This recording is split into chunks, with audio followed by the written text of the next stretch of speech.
homme qui s'appelle Patrick a perdu sa femme dans un accident de voiture le 3 février 2016. Malgré sa profonde tristesse, il essaye de trouver une nouvelle femme pour pouvoir retrouver une vie à peu près normale, mais sans succès. Il est triste et devient dépressif.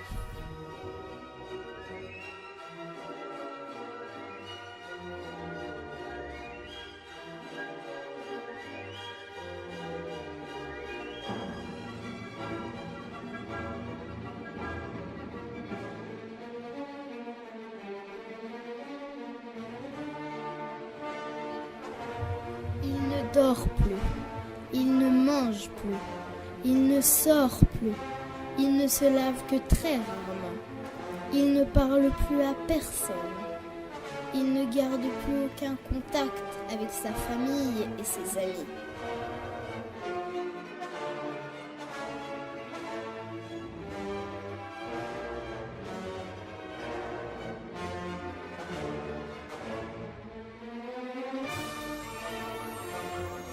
Il prend donc une décision qui change sa vie. Il va se suicider. Il ne veut plus souffrir des années et des années encore. Il veut rejoindre sa femme là où elle est.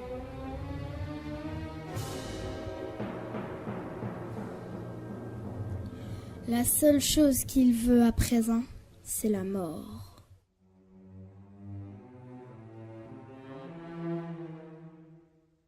Le voisin de Patrick, qui s'appelle Laurent, a entendu des cris provenant de la maison de Patrick. Inquiet, il décida d'aller voir. La scène que son voisin découvrit l'effraya. Patrick était par terre sur le carrelage de sa cuisine, avec le poignet gauche en sang et un couteau dans la main droite.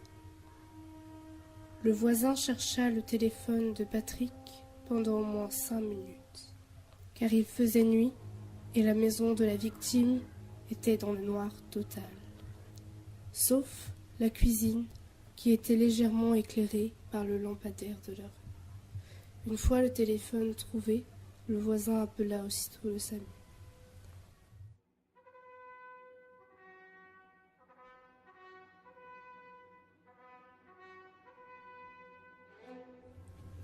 Patrick n'était pas mort, mais dans le coma. Pendant une semaine, il resta dans le coma. Au bout d'une semaine, il se réveilla à l'hôpital, en bonne santé, malgré sa blessure au poignet. L'infirmière qui s'occupait de lui était très belle, et il en tomba fou amoureux. À sa sortie de l'hôpital, 5 jours plus tard, il alla voir cette infirmière et lui dévoila son amour pour elle. Elle lui dit aussi qu'elle l'aimait. Et après quelques jours passés ensemble, ils décidèrent de partager leur vie à deux. Après 5 mois de vie commune, Patrick demanda à l'infirmière un mariage et elle accepta. 4 mois après leur mariage, elle est tombée enceinte. 10 ans après la naissance de leur enfant, ils étaient toujours ensemble et parlaient de l'ancienne femme de Patrick. Cela n'était gênant ni pour sa nouvelle femme, ni pour son fils.